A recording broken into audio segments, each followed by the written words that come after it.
Inch'Allah. Ensuite, dans ce plan-là, on a ici Mihrab Fatima. Donc on avait la maison ici de Fatima, comme je vous avais montré tout à l'heure, et elle avait son propre Mihrab, c'est-à-dire son propre lieu où elle faisait sa prière, la fille du prophète. Il y a deux avis. Certains disent que Fatima est enterrée aujourd'hui ici, d'autres disent qu'elle est enterrée à Baqi'. On ne sait pas. Exactement, on ne le sait pas, puisque personne ne rentre dans la maison ici de Fatima. Et quand elle est morte, elle a demandé à ce que son enterrement se fasse discrètement. Elle a demandé à ce qu'il n'y ait pas un enterrement public qui se fasse. Donc, ils ne savent pas. C'est resté secret. Certains ont dit c'est ici, d'autres ont dit c'est à Baqir. On ne sait pas. Elle est morte 6 mois après le décès du prophète. Quand il était allongé sur son lit de mort en train de mourir et que Fatima était en pleurs, elle perdait en même temps son prophète, son père et son maître. Et le prophète lui a demandé de venir, il lui a chuchoté un truc à l'oreille et elle s'est mise à rire et à sourire. Après la mort du prophète, les gens lui ont demandé, le prophète t'a dit quelque chose, qu'est-ce qu'il t'a dit qui t'a fait rire alors que tu étais en train de pleurer? Et elle a dit, il m'a fait plaisir quand il m'a dit c'est toi la prochaine. Donc elle était contente de retrouver le prophèt alayhi salam. Ouais. Mais c'est ça la foi, elle était très contente de partir. Exactement. Ah ben oui, c'est normal. Maintenant, on ne sait pas si on va en parler. Donc normalement, c'est pas pareil, mais voilà. Normalement, aucun d'entre nous ne devrait être content de mourir, puisqu'on doit tous avoir peur de comment on va être jugé. Et juste derrière la maison de Fatima, vous avez ici, on le reverra Inch'Allah, quand vous allez rentrer dans l'Arda, vous rentrez par là, vous avez ici ce qu'on appelle Mihrab al-Tahajjud, c'est là où le prophète faisait 1 heure à 2 heures de prière avant la prière de l'Fajr, dans cet endroit-là. Et il se mettait ici, pourquoi? De sorte que sa fille Fatima l'entend prier, et donc elle se réveille pour prier. Et s'il voit au bout de quelques rak'ah qu'elle ne s'est pas réveillée, il va toquer pour la faire réveiller. Et il lui arrivait de prier dans d'autres endroits de la ville pour que les gens l'entendent et qu'ils se lèvent pour faire la prière. Pardon? Mihrab al-Tahajjud. Le mihrab, c'est l'endroit où on fait la prière, et tahajjud, c'est la prière donc qu'il y a avant la prière de l'Fajr. Il me reste 4 petites minutes, donc ça je vous l'ai montré. Je crois que je vais me rasseoir un peu. Et ensuite, pour finir, donc là le mihrab tahajjud, vous voyez, il va être par là-bas. Et puis voilà, ça ici c'est la Rawda. Le prophète en fait est considéré comme étant enterré dans la Rawda également, puisque tout cet espace-là c'est Rawda. Il dit l'endroit entre ma maison qui est devenue sa tombe et l'endroit où je fais le Jumu'ah, c'est un jardin parmi les jardins du paradis. Mais les constructions ont fait qu'on a grignoté sur la Rawda de sorte à faire toutes ces constructions. Et on refera un cours sur Rawda Sharifa. Ensuite, quelques maisons parmi les maisons des compagnons. Plusieurs compagnons avaient mis leur maison au service de l'islam. Vous avez par exemple Abu Ayyub al-Ansari avec Ayyub al-Ansari. Je pense, je viens de me dire, Ayyub, du coup, voilà, vous êtes Ayyub et Abu Ayyub. Ayyub et Abu Ayyub, qui étaient 2 compagnons qui ont donné leur maison au prophète alayhi salam. Ils faisaient de la colocation avec lui. Ils avaient une maison à 2 étages. Quand le prophète est venu vivre à Médine, avant que sa mosquée ne soit construite, donc pendant toute la période des constructions, pendant 4 à 6 mois, il a vécu chez Abu Ayyub et Ayyub. Je crois on l'avait un peu parlé ou pas, qu'il avait vécu, Abu Ayyub et Ayyub voulaient qu'il vive au rez-de-chaussée, et lui ne voulait pas, il a dit moi je vais recevoir trop de monde, c'est mieux que je vis à l'étage en haut. Eux ils ne voulaient pas, ils ont insisté, etc. Mais le prophète a préféré vivre à l'étage en haut pour ne pas les déranger. Non, à l'inverse, pardon. Il a dit, je veux vivre à l'étage en bas parce que je vais recevoir trop de monde. Et voilà, ça va déranger le temps de traverser la maison pour aller jusqu'en haut et tout ça, c'est gênant.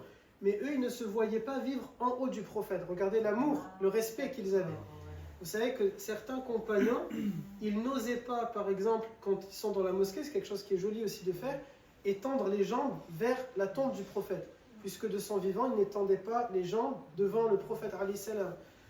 Ou alors, par respect pour lui, certains compagnons, par exemple, s'ils savaient que le prophète avait l'habitude de marcher à cet endroit-là de son vivant, ils s'écartaient par respect, ça ne se fait pas que je marche là où le prophète a marché. C'est plusieurs choses, vous voyez. C'est un amour qui était assez particulier. C'est pas tout ce qu'il faisait comme ça, mais c'était un certain amour que certains avaient pour lui.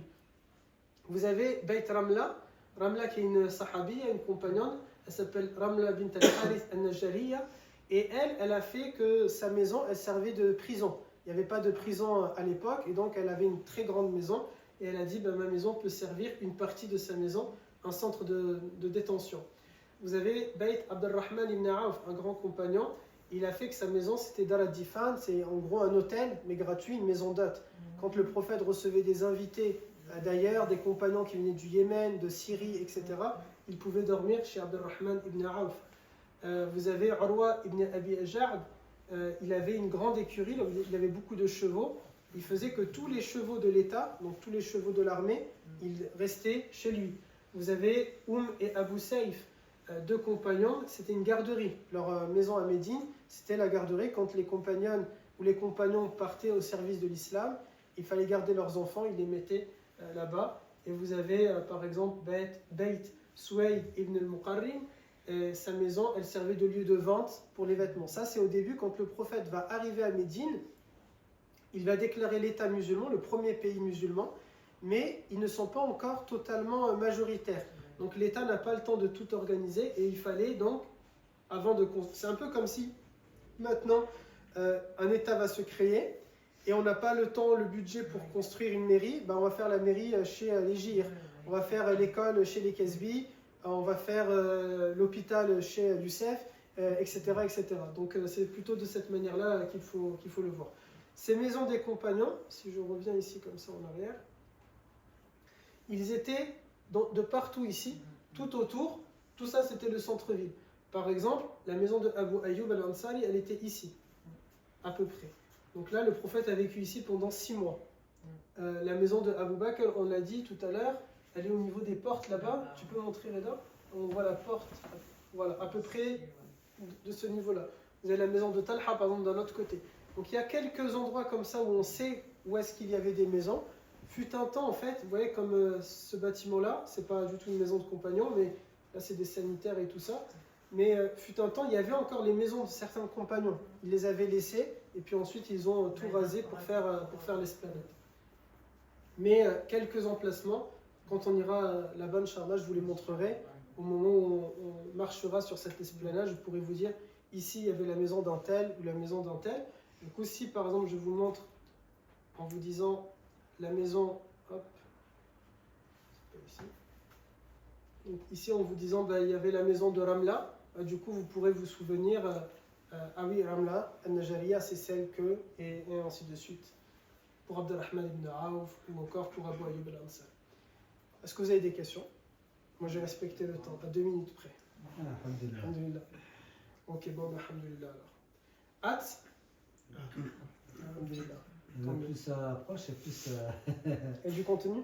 Ah, et après c'est bon. Moi j'ai compté hier, quand j'ai vu 75 jours, j'ai dit en fait il reste 10 jeudis.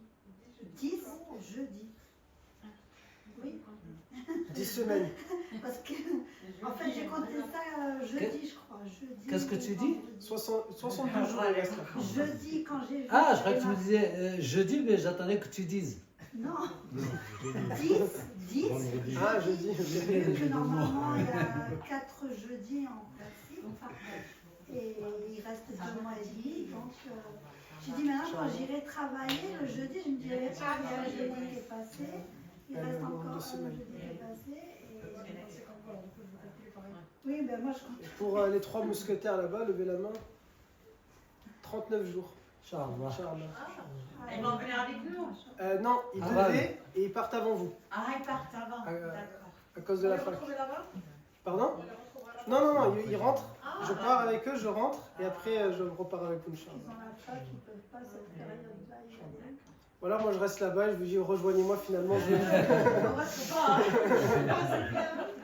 Je vous attends à l'aéroport de Médine.